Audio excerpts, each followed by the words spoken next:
Hey, welcome back, everybody. It's time once again for Health Talks with Dr. TRINH. The one show, maybe the only show that shows you the path to a healthier life. One conversation at a time. And today, well, we're not having a physical conversation. We're not face-to-face. We're having a virtual conversation about virtual physical therapy. Is that true, Dr. TRINH? Yes, it's quite amazing. And I want to welcome Michael Powell, one of the co-founders, right? Thank you for having me. Appreciate it. Yes, welcome. You're in Northern Cal, Bay Area, I believe. And we're going to talk today about something really cool and innovative. It's virtual physical therapy. With that, so I'm shaking my head. How can that be? You can't do physical therapy virtually. You gotta hands on the body. You gotta, move my arm. You gotta kick my legs. You gotta get me to walk. How can that be? Yeah, I mean, this is definitely a big trend and change in the physical therapy landscape the last couple of years with COVID.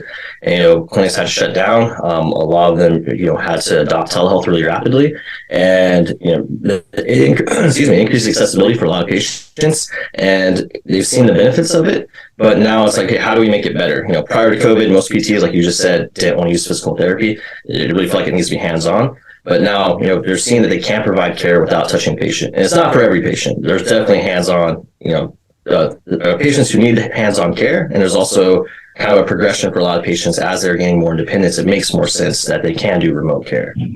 Yeah. Wow. How does it work? First of all, tell us about yourself and how you even got into this. Yeah, definitely. So I just graduated from University of California, Santa Cruz.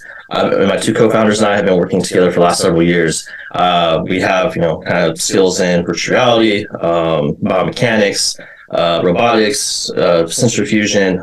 And so with a lot of our prior work and just, some building up those skill sets, we received a National Science Foundation Small Business Innovation Research Grant, which is basically a grant that helps students and entrepreneurs understand the needs of their potential customers. So we had a year to conduct as many interviews as we could. We've interviewed over 200 physical therapists in a variety of settings, including... Oh, we virtually lost you there for a second. You cut out on us right as you were explaining after the interviews here. Let's see. I see his mouth moving. I see it virtually moving, but I don't see it. Yeah. There it is. No? Let's see. Now you're back. That's weird. Huh. Yeah. Oh, it says my internet connection's unstable. Sorry about that. I usually have that problem. But yeah, sorry. So it cut off right at the beginning of that. You were talking about how you got the grant and you interviewed a bunch of physical therapists, and that's where we lost you. Okay, yeah. So it was really just to, it wasn't to pitch them anything. It wasn't to tell them what we were working on. It was to understand what their biggest needs are. And, it was 2020 and the biggest need was telehealth. So then a year later, we went back and conducted interviews again, and it's still telehealth. And, physical therapists want to adopt this hybrid model of care of providing hands-on in-person care when it needs to be and moving some patients remotely. It helps increase accessibility because a lot of patients have a hard time taking off, time from work 2 or 3 times per week, getting child care, elder care. Some people don't drive. Some people can't drive. It might be in an urban medical desert or a rural medical desert. There's a variety of reasons. And because of that, a big problem in physical therapy clinics are no-show rates. So a lot of times patients don't show up to their appointment. That's lost revenue. So if you can increase that accessibility, you're one, helping the patient, but two, you're also driving the bottom line at these clinics. So they're looking to adopt this hybrid model of care. The big issue is most of them have kind of a video conferencing platform, kind of like we are doing right now, and it's a very limited field of view. It's only one field of view. We've heard from a lot of PTs that half their time is just asking the patient to set up their laptop or their camera. It's not even actually going through the actual physical therapy portion. So that we understand those are big problems and what the need is, and and we got to ask what metrics do they need out of a telehealth platform, and that's what we're building and designing. And virtual reality fits very well into that. We can provide a 3D interactive environment where you can meet in the same virtual room, you can move around each other, you can see full body movement, you can get metrics for range of motion, strength, balance. We have a roadmap with some other metrics as well, but those are the core 3 we're starting with. And so it really provides that that ability for a physical therapist to evaluate their patient remotely and monitor their progress. And again, with that hybrid model of care, the idea is instead of coming into the clinic 2 or 3 times per week, maybe you come in once every 2 weeks. You're trying to reduce the number of times you need to come in. And that should also help with extending patients' care as well, which is another issue we've heard a lot from physical therapists. There is a lot to take in there. The term that you threw out so casually was medical desert. Yes. Yeah. So one of the reasons we kind of got into this line of research in Santa Cruz is working with the Powell Valley and hospital. And there it is a rural medical desert, meaning patients in the vicinity have a hard time getting there, usually because of distance. There's not care provided with something more local to them. So the idea was, can we provide virtual reality experiences, and at this point we were working on games that would help them get some recovery. And then also there are medical urban deserts. Even though someone may be in an urban area, there might not be someone close to them or easily accessible to them. It might still be quite a trek. So, we don't talk about this. We don't talk about this enough, but because we live in Southern California, one of the densest population, if not the most dense population in the United States here.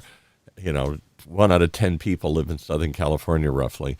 And so we think there's 3 Targets within my house, 5 Home Depots within 5 minutes of me here. It's hard to imagine that there isn't everything available. But go outside of the big urban areas, go outside to some of the smaller urban areas, go outside of Southern California and crisscross the country. There must be lots of places, Dr. TRINH, where I can't get to a doctor or a physical therapist easily. Absolutely. So how do you do it? Is there a device, or what are they wearing? So how does it actually work? Yeah, so physical therapist and patient both put on a VR headset. They have controllers. With that alone, we can do very accurate upper body. But we are also incorporating a companion app. Excuse me, getting over a cold. We have a companion app that you can do full body tracking. So the idea is we're trying to keep sensors out of the equation. We know that's a big barrier for a lot of people. It's more startup cost, and it makes it less ubiquitous. We want to be able to launch a platform that can be downloaded on any virtual reality headset. So as the technology changes, we can work with this technology because it is a really rapidly moving industry. So the idea is, patient at home can either purchase a headset and download an app, or we can send them a headset and they put it on and they meet a physical therapist in the virtual world. Do you have a headset we can look at, or what does it look like? Yeah, so I have the Pro right here. Yeah. So this is the Quest Pro. This is awesome. I really like this one. This just came out. This one is, this is what we work with because we spend a lot of time in VR. But we imagine, and maybe a therapist would want that as well. They're a little bit pricier. I think they're around $1,500. We work a lot with the Quest 2, which I have, but it's buried right now. So the Quest 2 has a lower price point of $350 for like a refurbished one. And so we imagined, as the technology keeps getting better, these prices keep getting lower, and the technology just is improving. So we imagine the Quest 2 is priced more along the lines of where a patient would want to be. And then these are things we're kind of figuring out. So we're pre-revenue, we haven't launched yet. And these are the questions as we're doing our interviews and understanding the different kind of specialties within physical therapy and occupational therapy, where what kind of hardware is needed. Do you have to wait until widespread adoption, till everybody has one of those Oculus Rifts? That's the only one I know about. You're talking about other ones here. We live in Southern California, where Palmer Luckey lives, who invented the Oculus Rift and sold it to Facebook, and then moved back down here and is doing all sorts of virtual defense work now here.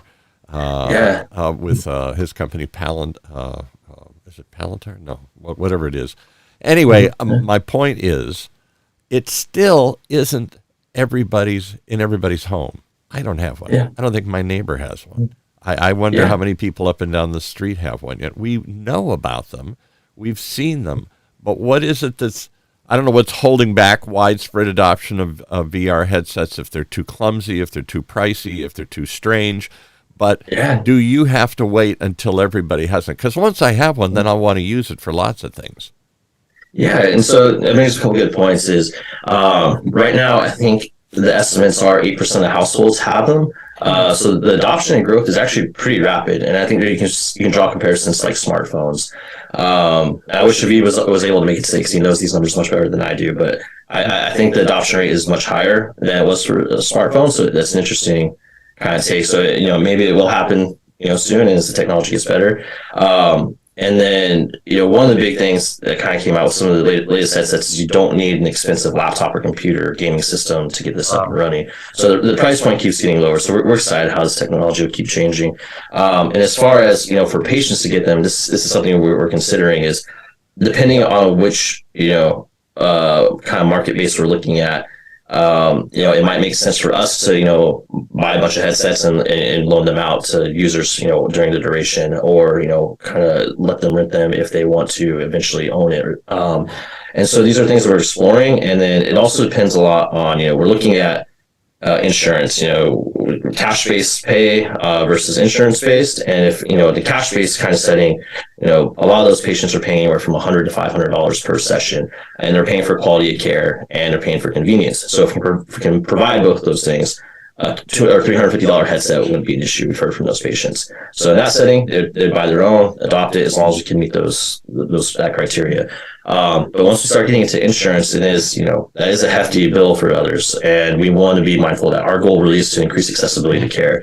So we know other companies out there. There's Striver VR, who does, VR training for onboarding employees at Walmart and FedEx. And they have the standardization they have a bunch of headsets. They send them out to the new employees. They keep them for a couple of weeks. They do all their virtual reality training. They send them back in their standardizations for cleaning and testing. And that's something, we can adopt as well. And I think that that platform, excuse me, that sort of build for those patients on Medicare, Medicaid, and insurance, I think that makes a lot of sense. And that's something we're working out right now. So what do you think of that, Dr. TRINH? Somebody, one of your patients, I know you don't see patients every day, but even in emergency or something, you say, you've got to go get physical therapy for this injury or this problem that you have.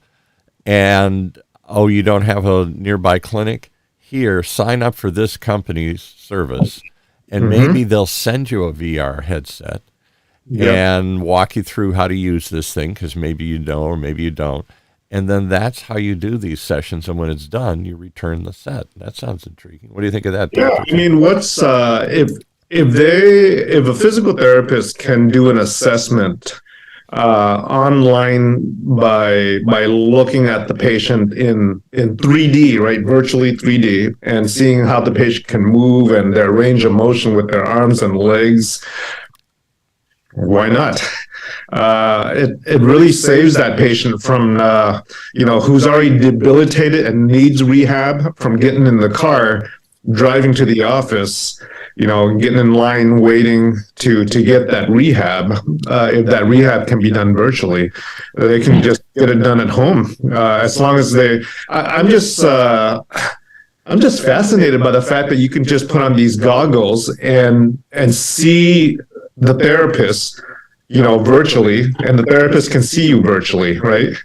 Yeah, exactly. And, kind of what you're saying too is like, all three of us, the three co-founders, my other co-founders of EV Lord and Ash Robbins, we've all gone through physical therapy, and we've all had, a tough time with getting it. I was in a motorcycle wreck a few years ago, and I broke my hand, and I was in Santa Cruz, and, I have to go from campus down to the PT clinic, wait there for an extra 15, 20 minutes. It took me like 45 minutes to get down there, even though it was only probably 5 miles, just traffic and just hard to get off campus.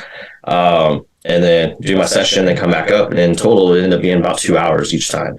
And, that was a lot of time, 2 or 3 times per week. So kind of, as you mentioned, like, just if I could have, done that once a week, that would have been really helpful as a student to not lose so much time.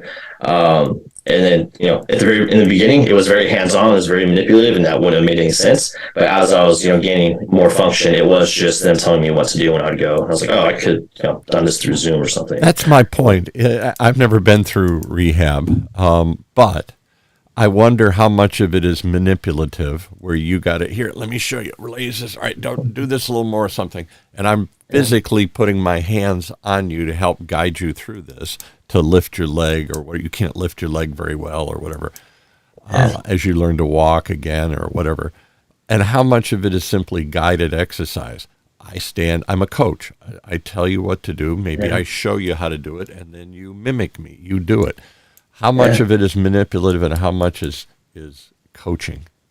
Yeah, I mean that's a hard question to answer because there are so many different types of injuries, out there, and so it's really dependent on the person and what their goals are through the rehab, whether post surgery, post injury, maybe they just have back or shoulder pain. But the goal that we hear from most patients is not to be in physical therapy forever. And there are some patients that do continuously go through physical therapy, but the goal is to maintain independence or get to independence and be able to continue on your own. So towards the end of a lot of those sessions, it is them kind of coaching you and trying to get you to build up this habit. The goal is that you would keep doing these exercises even after you stop the in-person care. The adherence rate, though, after in-person care stops is so low. We've heard that from patients, and Aviv, Ash, and I, we were all guilty of that ourselves, and that's how we got into this as well. As we always thought adherence was a big problem, is that we were really good patients when we would go to do the in-person care, but as soon as that accountability stopped, we stopped doing our exercises, and it really delayed our recovery. So my shoulder would start hurting again, so then I'd have to start doing my banded exercises. That's from a different injury, but each time I stopped doing those, it kind of starts coming back. So it is a continuum, and so it's an interesting spot to figure out. Again, this comes back to the physical therapist. We want to get our platform available to them, and then for them to decide which of the patients is appropriate for. So obviously, you don't want someone doing at-home exercises in the virtual world if they're at risk for falling or some way of hurting themselves. So this is where we want to partner with the PTs and give them access to our platform and let them decide. And it would seem like some physical therapy, maybe a bunch of physical therapy, requires some sort of setting. You've got, I typically watch people walking through the rails. I do think of my late mother who had various falling issues, and then they would put her on those rails. You kind of walk down the middle of these rails, and she has something balanced to hold on to, or the giant balls, or other sorts of things they had her. I'm not saying it was a ton of equipment, but it was a setting that was safe. And she was less likely to fall, and somebody there would catch her. They had a belt, they put a belt around her, and they would hold her and do things. So as she did the exercises, somebody was there not just to coach her, but to hold her, and there were things to keep her contained. Is that necessary? So it depends on the type of rehab and what they're going through. We're focused on musculoskeletal injuries to start with, and when things more like vestibular balance focus down the line, and those will take considerations of, do they need a caregiver there with them? Do they need a family member there with them? And we want to make sure to keep patients safe, and we are designing and integrating with physical therapists. You remind me of another startup we met, and it is for physical therapists to provide at-home care, and they developed collapsible parallel bars, just like you're talking about. Oh, wow. So these PTs can go to the patient's home and show up with the belt and guide them and do all the care at home without the patient ever having to leave home. Wow. How is that different from, let's say, sending a physical therapy assistant to the home with the physical therapist sitting on the other end on a Zoom chat video, right? Guiding that PTA. And that's exactly, some of the considerations that are there is the physical therapists themselves might be able to stay at the clinic and do all these, kind of like their normal day-to-day back-to-back sessions, but have a couple assistants out there going to each person's home. And again, I keep saying hybrid model of care because I just want to keep that in mind. We're not trying to virtualize everything. We're not trying to automate anything. That's not our goal. We're not trying to replace physical therapists. They're extremely valuable in this whole process. So, it might, we talked to some PTs and they said they would like to maybe do afternoons virtual, or maybe Tuesday, have a couple of virtual days and then the other 3 days of the week or something, do their in-person care. So there are a lot of ways they can set this up. And, we're really just trying to pinpoint what is, the most universal, at least to start with, and then we can start to incorporate more tools to help them. Could it expand into just exercise programs in general as you continue? You not just get better, but maybe you have other things to strengthen parts of your body. Right. And I'm thinking of, we've all watched exercise videos. I have. The whole world has since I know. Mm-hmm. And they're help. But again, there's no accountability there. I can turn it off whenever I want to, whenever I get tired. It's enough of that.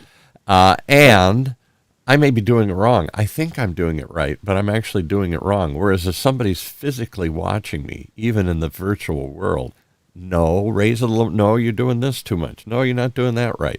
Somebody's there to guide you, not just show you? Yeah, definitely. So it hits on a few different things. With the exercise portion, there are some great exercise games in VR already. Like they are a ton of fun to play. I played them before, and like, it is a full like 15, 20-minute workout. And it's just fun and different. And then for the games and kind of guidance, those are kind of two separate things in that on our platform, we've set it up to where patient or therapists can set up their own exercises. And it's kind of like a good way to describe it maybe is like Donnie Darko, where he has kind of like that path in front of him, and he follows along, right? Kind of shows him where he's going already. And we kind of have that kind of halo effect of when the therapist creates an exercise, there's a movement path for the patient to follow, and we can score them on how they're doing. And so they can really set the limits of, where they're at in their therapy and, how much they really be pushing their range of motion or strength yet.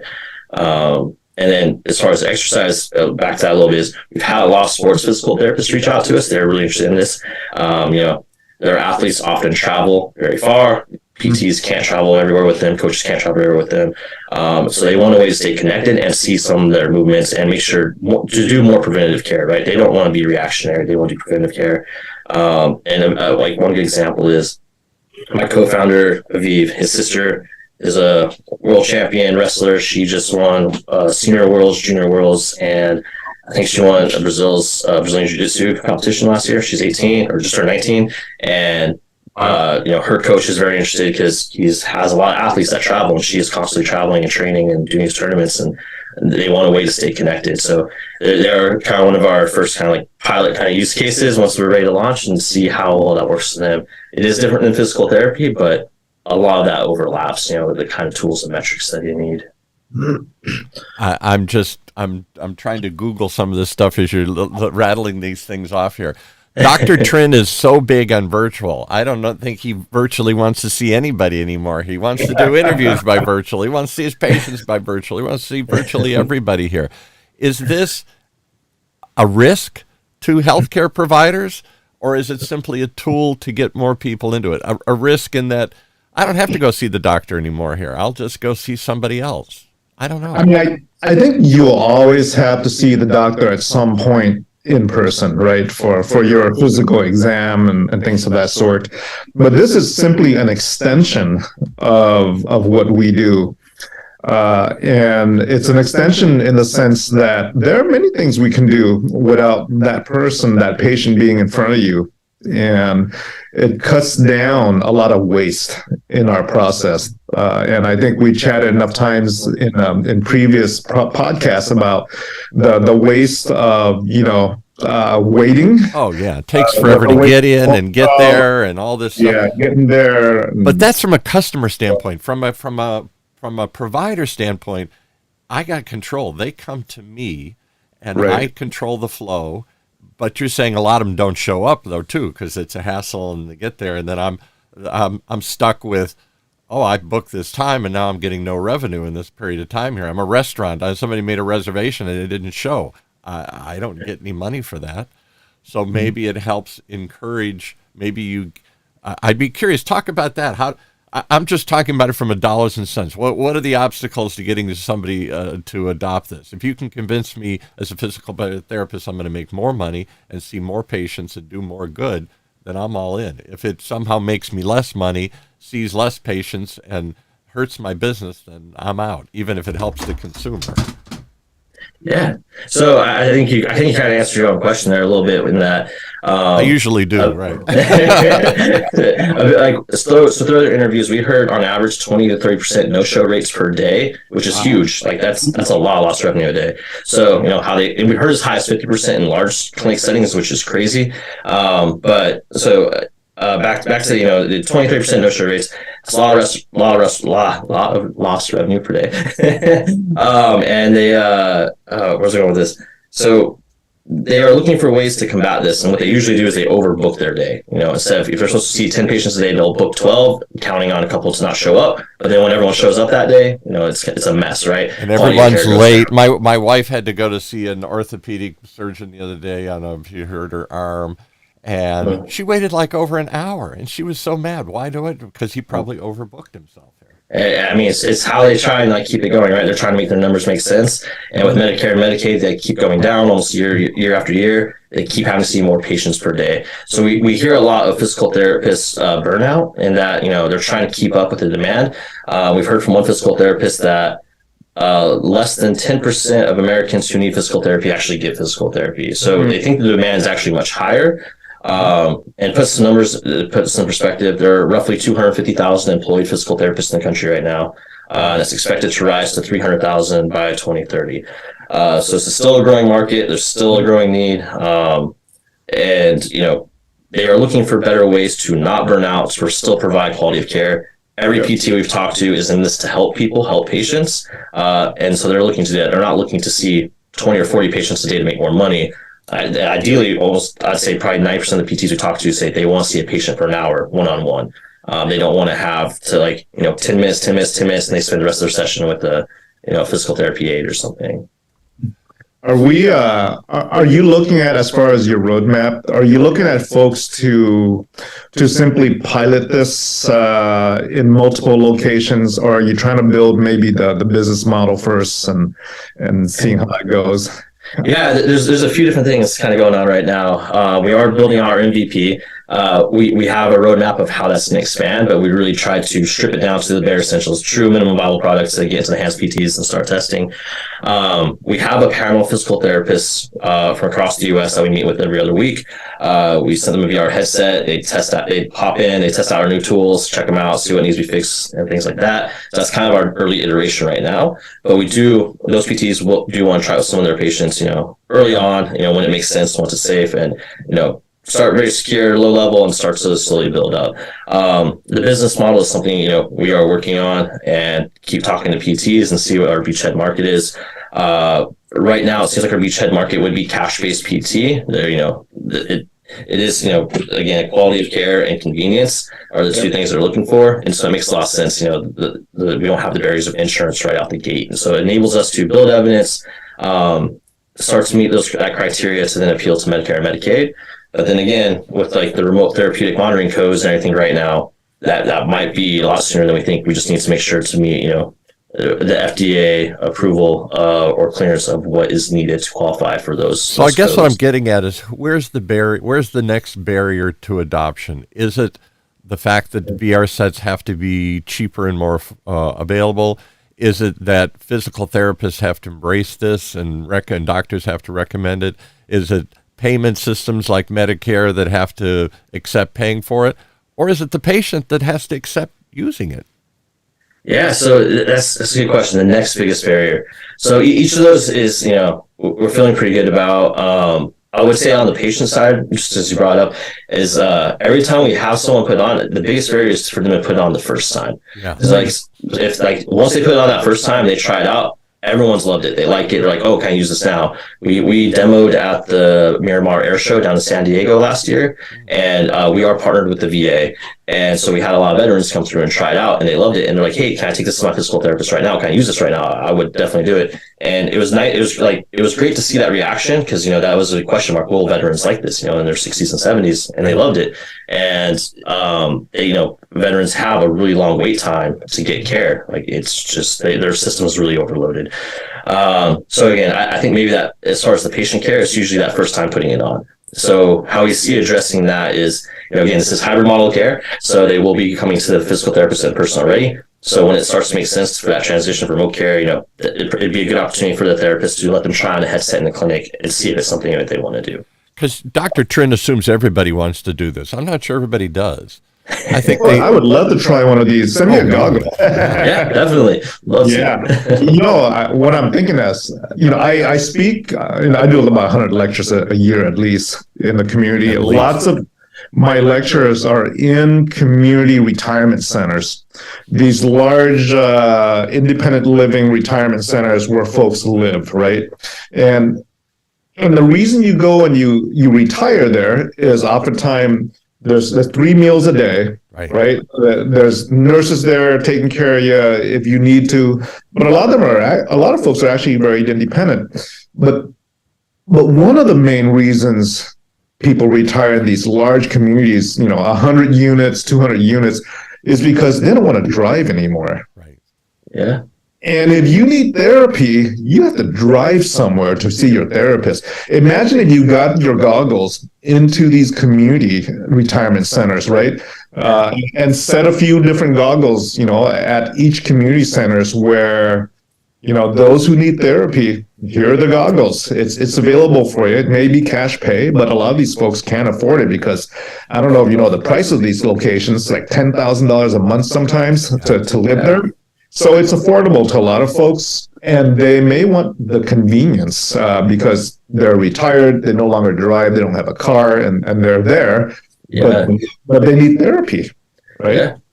These are some, and that's a good point. We've had a number of these giant centers on different shows, and one of the reasons that he's saying is true is that not only do you get a certain security, I'm safe, you're not alone. I've got somebody there to help me if I need help, but I'm pretty independent probably still at this point in time. I can walk down to the dining room. I could maybe even drive, but I don't want to drive anymore. I don't feel comfortable driving anymore. And so they have community buses that'll take them to shopping and take to other places too. They'll drive you to certain things like this. But again, a lot of these places try and advertise hair salon, beauty salon, something in the facility where people come to you and they'll cut your hair, or they'll come to you and do other sorts of services, maybe even physical therapy. I would think that would be something they would embrace. They would probably buy the technology and say, hey, come here because we've got this virtual technology, a virtual room to use it. We'll teach you how to use it. And all sorts of things will open up to you now because you know how to cross this barrier into this virtual world. But I'll bet it's a barrier. It'd be a barrier for me. I know it'd be a barrier for my wife. I don't know if I'm going to put this thing on and how to do it. But once they tried it, I suspect they'd like it. Yeah. I think there's a couple things in there in that, we've talked to PTs that work in retirement homes, and they said the same thing. They're like, hey, we brought the Wii in and they loved it. And it's a good social way for them to get exercise and have fun. We've actually taken our VR headset into a retirement home here in Santa Cruz. We've worked with them several times and they love it and they get competitive. And that was back when we were working on PT exercise games, not the telehealth portion that we are working on now. But it's also a good way for a lot of them to get out of the clinic. Like you said, a lot of them are kind of bound to it, especially as they get older. So it's a great way for them to, quote unquote, get out of the clinic and see different virtual worlds, or take a hike through Machu Picchu. There's a lot of things you can do, right? Take a hike through Machu Picchu here. There's some cool VR experiences you can do, and there are some other great groups out there, learning how to do this and setting up like treadmills and things, and for people who are learning to walk or need to work on their gait and things like that.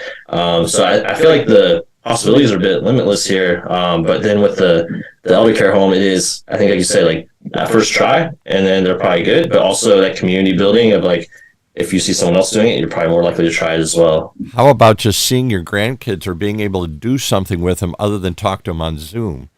To maybe play a game with them or do something with them, even though they're across the country. Yeah, I think that would be great. And it kind of leads into other things too, of if you're getting to exercise and incorporating other biosensors and things like that, that's an easy integration and something we're considering. I think there's a lot of room for growth. And again, it comes down to we've talked to PTs in these settings, and it's something we want to get to, and it's just okay, we got to launch, we need to get our platform showing that it works and everything is good, and then moving forward from there. So once you have the technology in place, is it simply adding new elements to the app? I'm assuming there's some sort of app. What is it that you make? You're not making the headsets. You're buying the headsets from somewhere else. You're creating a different kind of. And I don't know what you're building. Are you building a room? Are you building a virtual world? Are you building little doors and I walk through something here? I don't know what you're building. Yeah, so we're building a SaaS platform, telehealth platform. So it is, you download this app. It is a way for you to communicate with your physical therapist to show up in the same virtual room. And then the big portion for us, So is that just the connector? Is it like a Zoom platform in a sense? Yes, So that's part of it. And the other part is getting the metrics that the PTs need. And this is where a lot of our research kind of comes into play and our experience comes into play of how do we get them the metrics they're looking for to properly evaluate someone and show ideally continuous progress, right? From session to session, can we see how they're improving or declining if they are, because that's what you want to be able to catch and correct their recovery. And then we know that's what insurance is looking for too, right? Can we save money, and can we show that they are improving? And so the ML, the AI side of things is really what we're focused on, and then everything else is kind of built around. But talk about this virtual world. Dr. Trinh's talked about a lot. As you probably know, that's probably why you're connected. He's pioneering this group of other physicians to create MD DAO, this virtual medical metaverse, where and they throw that out. And I've even seen them give a symposium here at a conference at UCI's Applied Innovation Center that was packed with a bunch of much more sophisticated people, not just VCs, but medical professionals, all asking very hard, difficult questions about how this works and everything. And the one thing that's still missing me is, when I put it on, what do I see? Do I have to have an avatar? Is there a virtual me? Do I walk around like my grandson plays Roblox? Do I walk around this strange space with people with ducks and things and hanging off their heads? Or is it just a giant Zoom call, but I can see it? It's an immersive environment, so I can look left, I can look right, I can walk around something. I can walk up to something and walk completely around it and see it from every angle, not just from the front view. What do I see when I go in there? Yeah, so how it's set up right now, and this is really funny, is that just through a lot of UIs, you put on the headset, you log in, and it takes you into the virtual room, and it's a physical therapy room that we made. And it is, initially we had a platform, you could be in space, underwater, like just really awesome environments. But people were like, wanted the familiarity of being in a physical therapy room. Exactly. So they're like, I want to start in this and then expand to that. So that's what we did is we made it very, okay, this is a very physical therapy space. And then as they get more comfortable, you can drop the walls away and be out in space or wherever they might want to choose. That's more relaxing or just kind of fun for them. And as far as avatars go, we have partnered with Ready Player Me, so you can download, you take a picture or submit a picture, and they make an avatar that looks a lot like you. So it's pretty cool because then you kind of have that that connection. Or if you don't want to, the main thing is to have a humanoid robot, or humanoid avatar. So we have robots, and we have different anatomical kind of avatars that the physical therapists can see. And then we've heard, from physical therapists, they often like the very simple, almost like sticks and stones, just the bones, because they can really start to see how a person is moving without, all the extra peripherals. So it is very customizable on what you want to look like, and then the PT can select what they want to see of you, so they can make sure they're seeing your movement accurately. And then the world itself, we are changing it. It is growing, and we do foresee that that'll probably be a continuous thing of what can we offer and what's fun and exciting. Talk about what you're doing, Dr. Trinh, with MD DAO as you develop that. Are you creating, when you see doctors, when you see patients, when you see physical therapists in the MD DAO medical metaverse, does it look like Roblox? Does it look like little stick figure characters? Hopefully look more like your digital twin. Yeah, that's what I'm wondering. I mean, does it really look like me? Is it really me? Is it a 3D immersive camera that somehow, I don't know how you do that, without setting up cameras in the room, I don't know how you take 3D, it's like making 3D movies now and stuff. The cameras are incredible that they have to do because they have to capture every single angle.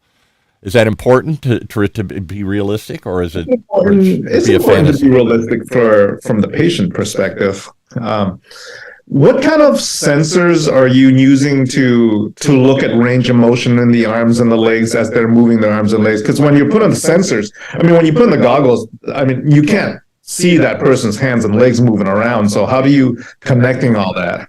Yeah, so the headset itself and the controllers have IMUs, so you can track their rotation and position of the headset and controllers. And they also have outward-looking cameras. If I pull out my Quest, it's easier to see on that, but they have cameras that are looking out that's helping do computer vision to do the motion tracking.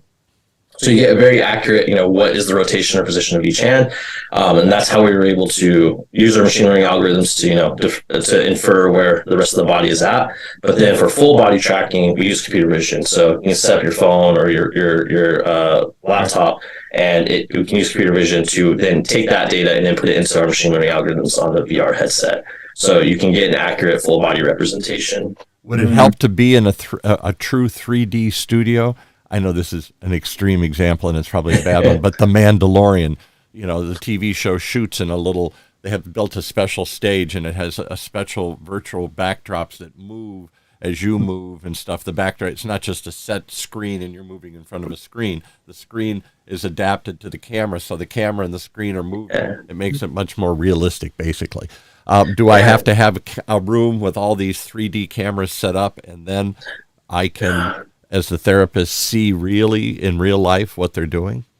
Yeah, so I mean that's a great way to test kind of like what we're doing. That's really really accurate, but you don't need that sort of level of accuracy. You don't need single degree accuracy when measuring range of motion. Most PTs use a goniometer. The inter-rater reliability on that's plus or minus 5 degrees. So I mean, as long as we're within that range, and with computer vision and these machine learning algorithms we're developing, we can be more consistent than that as well. So it is, we are hitting the marks that they need, and it kind of comes down to like, okay, we're my two co-founders are all engineers, and we always have to like dial back. Okay, we don't actually need to be 0.5 degrees accuracy. Like we can back off a bit and make our machine learning algorithms a little simpler. But I'm still lost as I the patient. I'm strapping on the goggles so I can see this room and we can see each other. He can see me and I can see him, but he can't see my body in range of movement, as you're saying. Sorry, he'll see your avatar though. So when you're moving and the input data coming from the computer vision is getting sent through the virtual world and being represented in it using machine learning algorithms. It shows where your joints are at in the real space. So he sees my avatar moving, and that is exactly simulating what I'm doing here. Exactly, yeah. So computer vision simply means a laptop with a video looking at your entire body. Yeah, for us, yes. So we can do that, and then you're getting the nodes each joint, and then we can send that data to from your laptop to the VR headset, and then it goes through algorithms and generates where your avatar is doing a one-for-one. So how much do I have to strap on? Dr. TRINH had somebody on who was that had the suit, and it had all sorts of different. Well, that was for electrostimulation and stuff here, but it had that's the AMZ suit where it's like a wetsuit that gives you like a TENS unit shock to it. All over your body to stimulate your muscles to react and to do something here. But similarly, you could have a virtual suit like they do when they make movies, where they put this suit on. And it has all these little data nodes and stuff here, and that's how they are literally creating real movement in the movie. This cartoon character, somebody has a suit on, and as they move, it translates it into a avatar, those are really cool. I can't wait to try out some of those. For patients, we've heard that trying to use as few sensors as possible is best. So we know there are other wearable companies out there, and we've talked to patients who've used them. And the big issue is for them is always they really like it at first, like the first week, and then it becomes annoying to do all these like straps around your arm or your leg. You have to keep them charged, you have to keep them clean. So that we know that wearables are not very patient friendly. Imagine a suit would probably be the same way if you had it on the suit each time. So that's why we're trying to keep it just the headset and controllers, and that's why we elected to go with computer vision. We have a background in sensor fusion using IMUs, and we could do these sort of wearables. But we just know that's he just says that so casually. I was talking to somebody in the supermarket today. Oh, I have a background in sensor fusion and everything. Everybody nodded and said, oh, yeah, so do I. Everybody has that now. I don't even know what the heck that means. How do you get a background in sensor fusion, and how do you develop you said something earlier like a background in, I don't know, metaverse or something. You just threw this out casually like everybody's got this. I can go down to the community college and take a couple of courses. Is it just you guys have played a million video games? Is that how you became experts in all this? Well, I think all our skill sets are pretty unique, but they're not, everyone can attain them. We all went to school. We like to learn. We like to read, and we like to build. My undergrad was in physics and kinesiology. My master's was in exercise science with a focus on biomechanics, where I designed and built a high-speed ground reaction force treadmill, basically a really high-speed treadmill that measures how hard a sprinter hits the ground. There's only a few of these in the world. So, it's really good for the research lab and the athletic space. And then with that, got me into engineering. So I came to University of California, Santa Cruz, to do computer engineering. I did all my coursework on robotics and controls, thinking that's what I was going to go into. Then once I started doing my research, I started getting into this space, and I started focusing more on machine learning. So I spent most of my PhD in machine learning. My other co-founder, Viv, his background is in UX research. User experience, right? We have to translate what you're saying here. User experience. Thank you. Yes. User experience research, human-computer interaction, and virtual reality. He's worked at NIH, Warner Bros., Disney, Meta. So he has a wealth of background and experience in that. He throws out a National Institute of Health and Disney. This is where you get a background of this. He has quite the resume, so we're really happy to have him on the team because he's the hardest worker I know, and he has the great experience in this. And our third co-founder, he has experience in robotics as well. A cognitive science degree, really great machine learning and Unity coding, VR coding as well. And in his research, they're growing brain organoids, and he's doing machine learning on them. What's a brain organoid? They're growing clusters of brain cells and doing machine learning on them. I don't know what it is. It's beyond my wheelhouse. It's awesome. It's really cool. So we all have unique skill sets, and we've done a lot of sensor fusion, just meaning that we've worked a lot with IMUs and computer vision, these different ways of getting information on movement and fusing them together and making that information bring out something better. When I was your age or younger, I just wanted to be a cowboy or a fireman. I didn't want to be, I can't even rattle off what all the things you did here. Aren't you guys partnered with Stanford or something like that up there? Yes, so we are working with the physical therapy department at Stanford Healthcare. They're helping design, test, and innovate our platform. We love, a big part of what we do is keeping physical therapists in the loop. We know from our interviews that a lot of technology is built without their kind of say so, and then it doesn't really meet their needs, or it's like data overload, and there's a lot of issues. So we're really trying to keep physical therapists in the loop. So that's one way. The other big partner we have is the VA, Houston VA.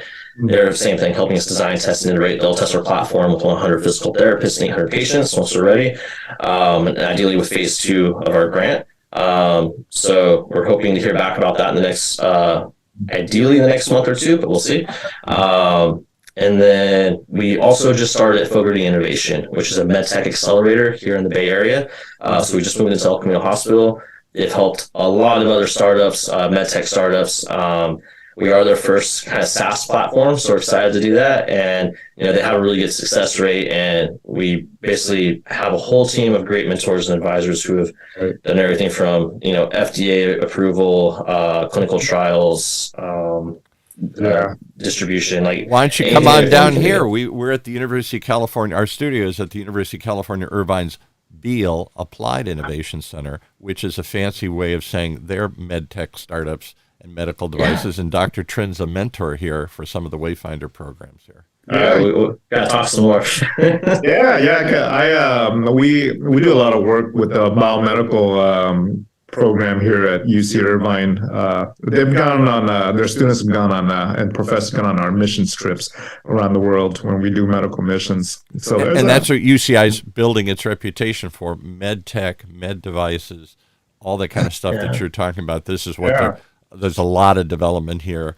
It's kind of Irvine, and in particular Orange County's kind of wheelhouse. That's where they're building their reputation for these kinds of startups. So I'd love to introduce you to a few biomedical engineers, professors, and all that.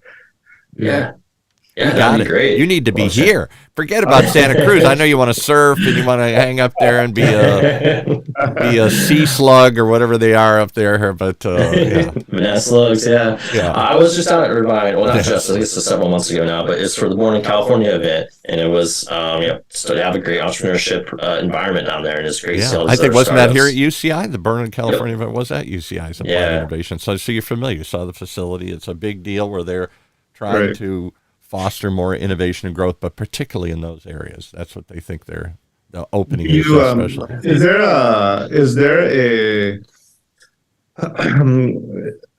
there a need for just RPM, remote patient monitoring with vital signs, things like that sort with your program, or is that kind of pretty independent? So So the way we kind of see it is we might be going after RTM, remote therapeutic monitoring. Yes. So those for those who don't know, is non-physiological measuring, so not blood pressure, heart rate, things like that. Yeah. So that's where we're starting with. But talking to PTs, trying to understand would they want the physiological measures for the RPM codes, and some say yes, some we're like it's kind of like a new territory in that they haven't had the ability to look at patients. Most therapists don't have the ability to look at patients that in detail over a longitudinal time. Right. So, if you're talking, one example we heard from a PT this past week was, it'd be great if I could get blood pressure and heart rate for a post-surgery patient, maybe who has some health disparities or is at risk, or they already had high blood pressure, and you want to make sure that they are recovering adequately and their blood pressure is not going up, their heart rate's still in safe range over the course of the next few weeks. So I think there's definitely some use cases. I think there's some scenarios where PTs, that would be very helpful to include that kind of data.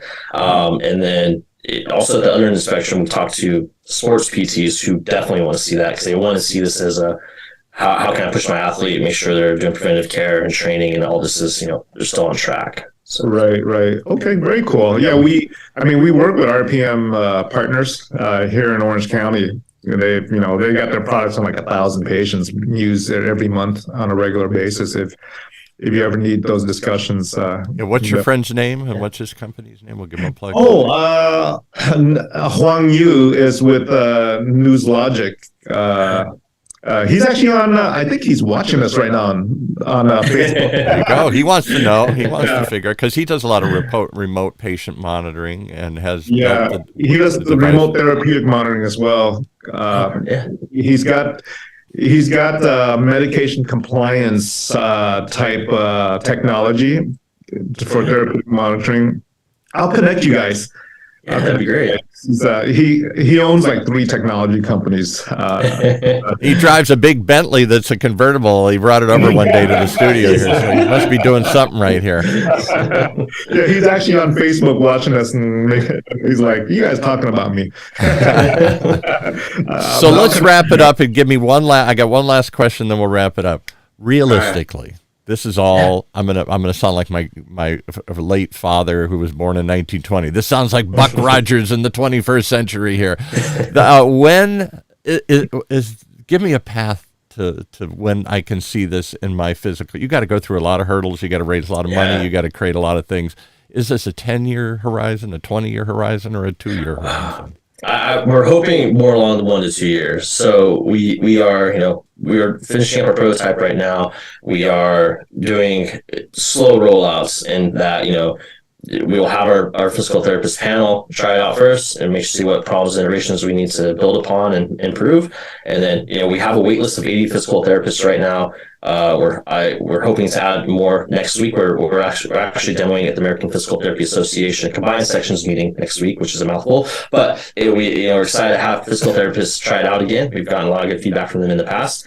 So we're hoping to grow our wait list, and the idea would be to, as we're getting more capabilities, to slowly just keep rolling it out and make sure we're scaling correctly. We don't want to just do like one huge launch. We want to make sure we're meeting their needs, and also keep working through the RPM and RTM codes and working with Fogarty to understand what we need to do to get done on the FDA side of things to make sure we are compliant. Because I'm old enough to remember the Jetsons, and I'm still waiting for flying cars that I was promised as a kid here. So much technology promises so much, and I'm still waiting for much of it I've seen on stuff I never could have imagined, VR sets.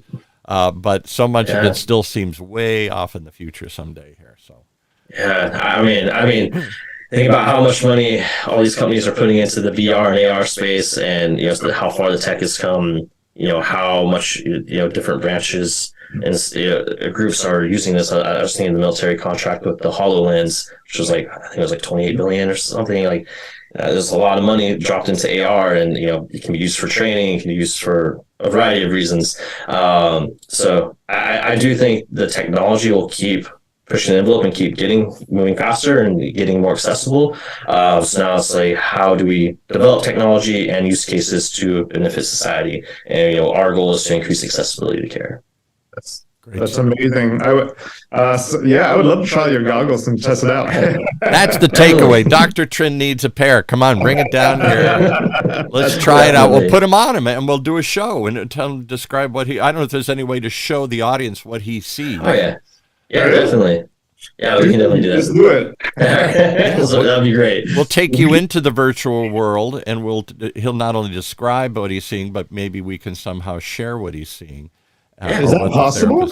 Yeah, definitely. No problem. Oh, send me some photos and we'll do a show, and then we'll show the audience what I'm seeing, and maybe have a physical therapist on the other end. Yeah, that would be amazing. Bring it to life. Fun. Yeah, that'd be really fun. I'll walk around like stumbling into the walls at my home. Yeah, bring it to life, because it seems strange. I watch people put the goggle on and they say they can see stuff, and sometimes you see a video of what they see, but I don't really. I've never seen anybody, at least I've never seen one, where you can go as an ordinary person sort of into that world and walk through it with somebody.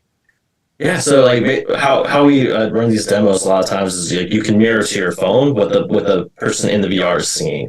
So it's kind of like what we'd be able to see here is that you could do a third camera view, high level up view of the environment and the people walking around. We're going to make this happen. I don't know if you're ready to reveal that, if you're still in secret stealth mode. Yeah, there's some things I'm sure we can show, and other things we are still in development. So we'll see. We're happy to share though. Thank you for sharing this with us today. A fascinating glimpse into the not too distant future in which virtual physical therapy is coming your way, folks. Here, wow. Take us out, Dr. Trin. All right. Thanks so much, Mike. And looking forward to seeing how IMMERGO Labs progress. And I'm looking forward to watching this commercialized in the next 2 years, hopefully. And it's going to be very exciting. Give us the website again if some people want to go check you out, or invest or buy or whatever they want to do, or volunteer or partner or collaborate. Yeah, definitely. So our website is IMMERGOLabs.com. So IMMERGOLabs.com. Right now, we are still, developing and iterating for feedback. So if you are a physical therapist who is interested in this space and think you might want to kind of join our panel, we'd love to chat with you, or even just do a quick interview and see, what is needed in your environment. We really do want to keep PTs at the center of this. So please reach out. Where are you at in your levels of fundraising? Are you in seed level or round one, or where are all these magic terms? Where are you? Yeah, so we received the National Science Foundation SBIR grant. That was $250,000. And then in total, it'd be about $300,000 with ICOR. And then we just raised $200,000 on Start Engine, equity crowdfunding platform. So it's really helping us hit our next set of milestones. And we are we're waiting to hear back from our phase 2 grant. We applied back in September. We received some follow-up questions, so we're hopeful. We'll see. Yeah. Hopefully, we'll have some news in the next few weeks or maybe a couple months. And if we receive that is $1 million plus they'll match up to $500,000 in outside investment. Plus, you can go up to another $200,000 in a parallel use case, which we have. So our goal right now is, we've raised $200,000. We're looking to raise another $300,000. In hopes of, NSF matching that. And that's all non-diluted funding from NSF. So, so we're at right now. Okay. Great. Amazing journey here. Thanks for joining us. Come on down sometime, and when you're in the building again, look us up and we'll talk some more here. And we'd love to see if we could go to that level on Dr. Trin's show and show people what it's like to do this. Yeah, that'd be fantastic. Thank you both for having me. Thanks, Mike. All right, guys. Great session today, and virtual physical therapy is coming. There you go. And hang on for 1 second after I end the show here. I got one other thought for you. Hang on.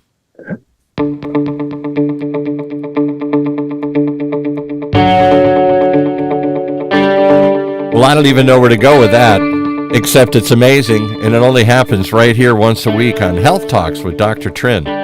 Streaming live from our studios here at the University of California, Irvine's Beale Applied Innovation Center.